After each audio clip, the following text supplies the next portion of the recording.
Good morning, my dear morning personal guest listeners. It's 6 a.m. in the morning, and I am beyond excited because it is the last episode of season 2. And we'll be ending with the powerful heartfelt conversation on the power of the finish line. Joining me today is a special guest who has blessed us in this podcast before, is Mr. Kingsley Nwankwo. Okay, so before I introduce them proper, I would like to say this. Many times we wait for things to be perfect before we clap for ourselves, before we feel worthy to celebrate. But today, we are flipping that script because we are celebrating the beauty of finishing, the courage it takes to keep going, and the progress we often overlook. Okay? So welcome back, Mr. Kingsley. How are you feeling this morning? Doing great actually. It's a pleasure to be here once more. Oh wow, so good to have you. So good to have you. Okay, so let's start the conversation. So I'll start with the first question. What comes to your mind when you hear the phrase finish line? Alright, so several things comes to mind actually. But for me, I would say the thing that stands out the most when I hear the word finish line is actually the end of an activity, accomplishment, or goal. Yeah.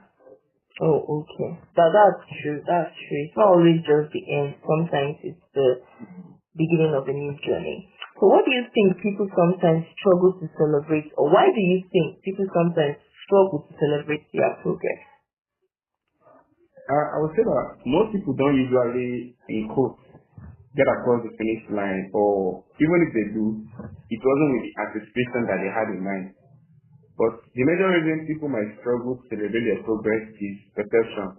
How they perceive themselves, the effort they are putting in comparison with the results they are getting. So this is amazing. While, of course, there are those with unrealistic expectations, whether they are looking at happiness, for instance, as the destination. So when they eventually get to the destination and they don't feel some form of fulfillment, their mind automatically go back to being, unfulfilled. So it's like they are stuck, no matter how much progress they are making. Amazing. Yeah, I agree with you. It's just like you are wired to see the gap, instead of the gain.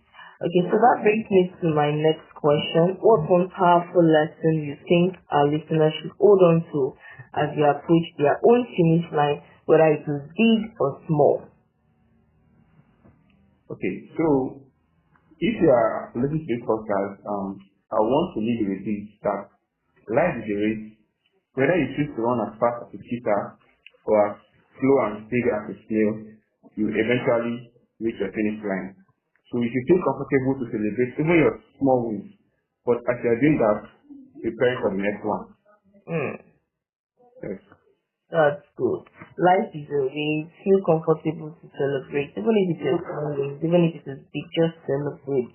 Okay, I love that. So whether your finish line is, landing that job or completing that course, or like morning prep nuggets, completing a particular season, just celebrate. You deserve to honor that journey.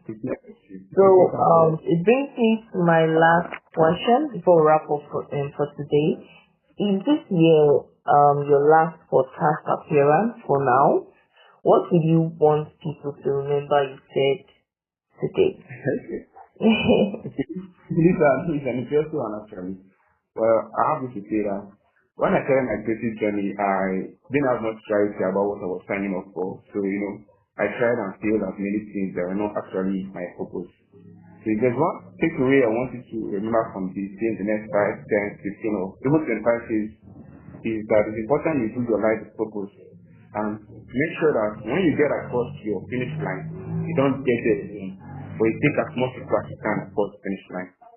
This is what will give you the greatest fulfillment and eventually be your own legacy. Wow. Don't just get to the finish line alone. Take as many people as you can to the finish line. Amazing. Thank you so much. I really appreciate everyone listening. Think about yours. So like what you said, what's something you finished last week, this month, even now? Celebrate it. Okay? So I want you guys to go to the comment section and celebrate yourself. So whether it's a very small thing, whether it's big, whatever, just celebrate yourself. Okay? Thank you once again, Mr. Kingsley, and thank you all for making season 2 unforgettable. Thank you for showing up, for pressing that play button even when you don't feel like to press the play button. Okay, and for season 3, it's going to be even better. But for now, we celebrate the finish line we crossed today. See you soon for a brand new season of Morning Talk. Bye.